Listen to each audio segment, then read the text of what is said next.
سامعین محترم، اللہ کے نزدیک اگر کوئی دین ہے تو وہ دین اسلام۔ دین اسلام کے علاوہ اللہ کسی دین کو قبول نہیں کرتا، اور بارگاہ رب العزت میں اگر کوئی دین مقدس اسلام کے بغیر کوئی اور دین لے کر جائے گا تو خداوند متعال نے قرآن میں فرمایا خدا کبھی بھی قبول نہیں کرے گا۔ یہ جو دین مقدس اسلام ہے، اس کے بارے میں ہمارا یہ عقیدہ ہے کہ یہ ایک مکمل ضابطۂ حیات ہے۔ زندگی کی تمام شعبوں کے بارے میں، انسانوں کی جتنی بھی ضروریات ہیں، وہ اجتماعی ہو یا انفرادی، ان کے لیے ہدایت، اس کے احکامات، اس کی تعلیمات اس دین اسلام کے اندر موجود ہے۔ اگر کوئی اس کا انکار کرتا ہے تو اس نے دین کو سمجھا ہی نہیں۔ پھر جیسے منافقین کہتے تھے کہ نؤمن ببعض ونکفر ببعض، کہ ہم دین کی باتیں تو قبول کر لیتے ہیں اور بعض سے ہم کیا کرتے ہیں؟ انکار کرتے۔ ادخلوا فی السلم کافہ، اللہ تعالیٰ قرآن میں فرماتا ہے اسلام میں پورے کے پورے داخل ہو جاؤ، ٹھیک ہے نا؟ یہ ادھورے اسلام میں داخل نہ ہو۔ حقیقی مسلمان یہ ہے کہ جو پورا کا پورا اسلام کے اندر داخل ہو، یعنی کیا ہو کہ اسلام کی تعلیمات پر عمل کرے پورے کے پورے۔ یہ نہیں ہے کہ کسی چیز میں عدالتی نظام میں وہ کسی اور کے نظام کو قبول کرے، سیاسی نظام میں وہ کسی اور کے نظام کو قبول کرے، معاشی نظام میں وہ کسی اور کی باتوں کو قبول کرے، ان پر عمل کرے۔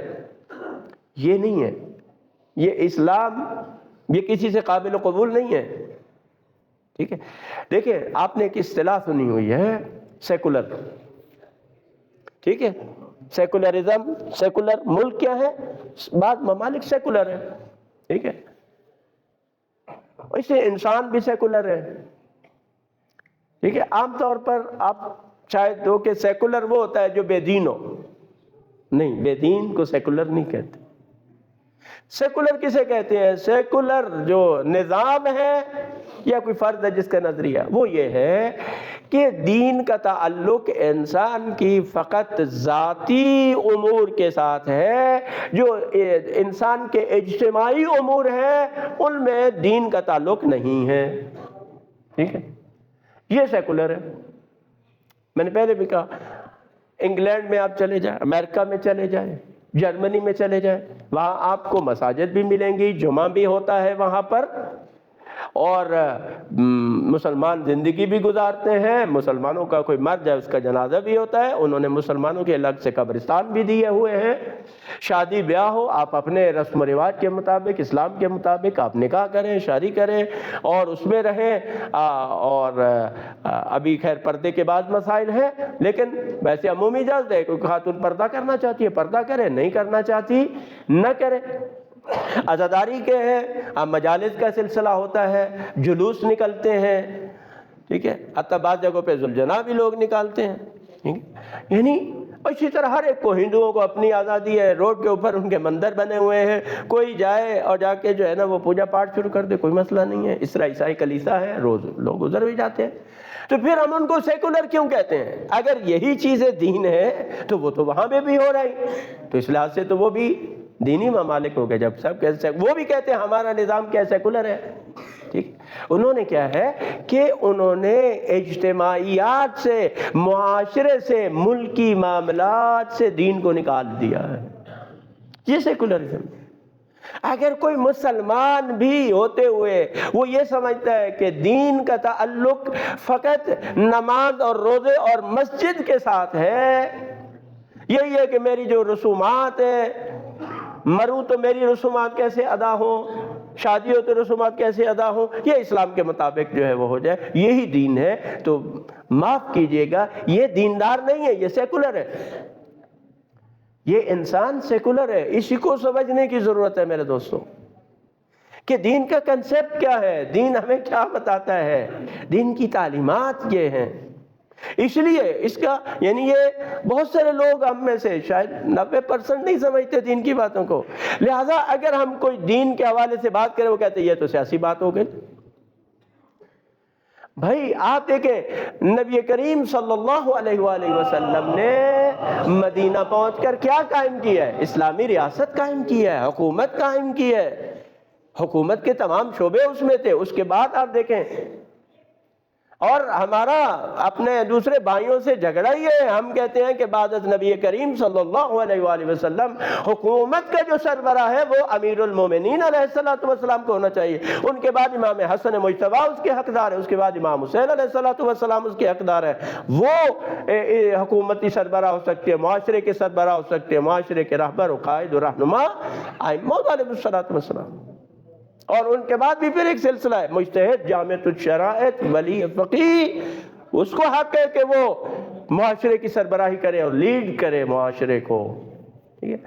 یہ اسلامی کنسیپٹ ہے، اور اس میں یعنی اس میں تمام چیزیں آتی ہیں، اقتصاد اس میں آتی ہے، معاشیات اس میں آتے ہیں، اسلامی جو نظام ہے، معاشی نظام ہو، سیاسی نظام ہو، سماجی نظام ہو، فلاحی نظام ہو، حکومتی ادارے چلانے ہو، فوج کا سسٹم ہو، پولیس کا سسٹم ہو، یہ سب کس کے اندر ہے؟ اسلام کے احکامات کے اندر آنے چاہیے، یہ اس کے ہیں، یہ اسلام ہے، یہ دین ہے۔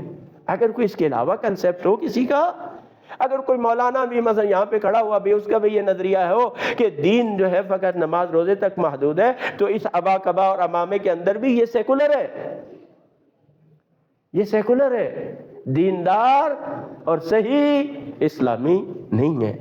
اس دور میں جس اسلام کو اور حقیقی اسلام کو ہم یہ کہتے ہیں، جس عظیم ہستی نے متعارف کروایا اس کا نام امام خمینی رحمۃ اللہ علیہ ہے، جنہوں نے فرمایا کہ ہماری جو سیاست ہے وہ دین سے جدا نہیں ہے، ہماری سیاست عین دین ہے۔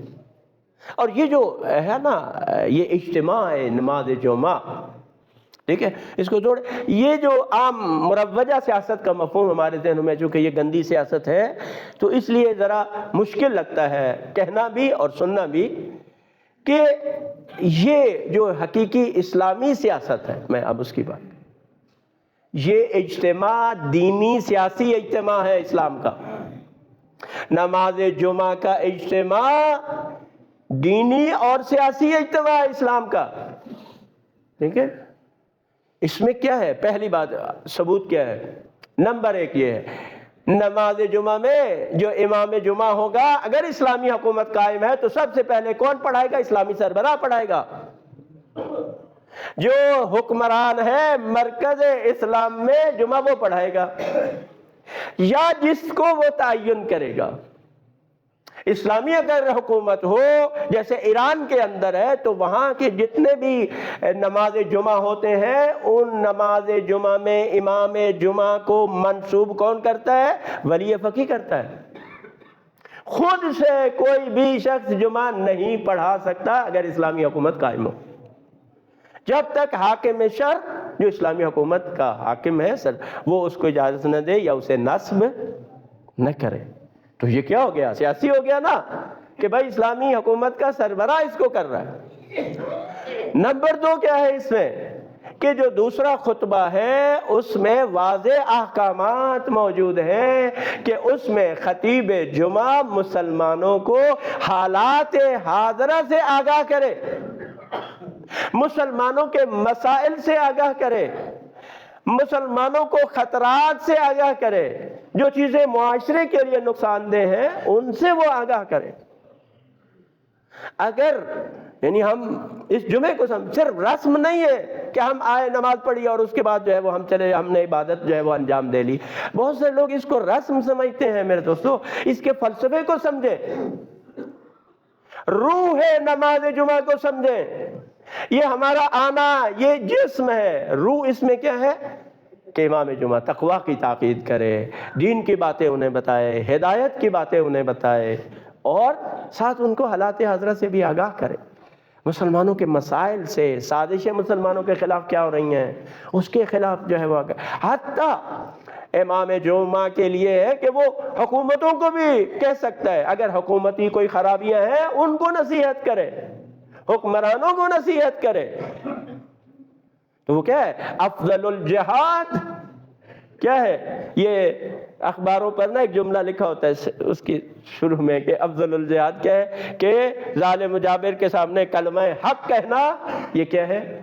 یہ افضل جہاد ہے۔ تو بات لمبی ہو جائے گی، وقت نہیں ہے، صرف میں یہ آپ کی خدمت میں بتانا، اگر ہم یہاں پر، میں یا کوئی اور یہاں پر ان مسائل پر بات کرتا ہے تو ہم اپنا فرض سمجھتے ہوئے ہم اس کو ادا کرتے ہیں، چونکہ ہمارا فریضہ ہے اور تقاضا ہے نماز جمعہ کا، اور ساتھ میں یہ ہے کہ وہ کسی کے خلاف جاتا ہے جائے، کسی سیاسی پارٹی کے خلاف بات جاتی ہے، کسی کے حق میں جاتی ہے، اس سے ہمیں سرکار نے، ہم نے دیکھنا ہے کہ ہمارا فریضہ اس سلسلے میں کیا ہے اور ہم نے کیا کہنا۔ باقی کسی نہ کسی کے خلاف تو جائے گی بات۔ یہاں تو یہ صورتحال ہے میرے دوستو، یہ درد دل ہے کہ لوگ دین کو اپنی خواہشات کے تابع بناتے ہیں، یعنی وہ کہتے ہیں کہ دین کو ایسے ہونا چاہیے جیسے میں چاہتا ہوں، لہذا اگر کوئی کسی کام میں مشغول ہے، اس کی کوئی عادت ہے، اس کی کوئی روش ہے، یا کسی علاقے میں کوئی رسم ہے، کوئی رواج ہے، اس کے خلاف اگر کہیں کہ اسلام کی نظر سے یہ صحیح نہیں ہے، لوگ اس کو نہیں مانتے، قبول نہیں کرتے۔ اس کا مطلب کیا ہے؟ کہ وہ اپنی مرضی چاہتے ہیں، دین میں بھی اپنی مرضی چاہتے ہیں، تو یہ دین نہیں ہے۔ لہذا اسلام کا وسیع مفہوم ہے اور اس میں تمام مسائل اس میں آتے ہیں، اور نماز جمعہ میں خطیب جمعہ کی یہ سب سے بڑی ذمہ داری ہے کہ وہ مسلمانوں کو، مومنین کو مسائل سے آگاہ کریں، سازشوں سے آگاہ کریں۔ اگر ظلم ہے، ظلم ہو رہا ہے ملک کے اندر، اور اگر ہم اس ظلم کے خلاف اگر ہم بات نہ کریں تو پھر ہمارا فائدہ کیا ہے؟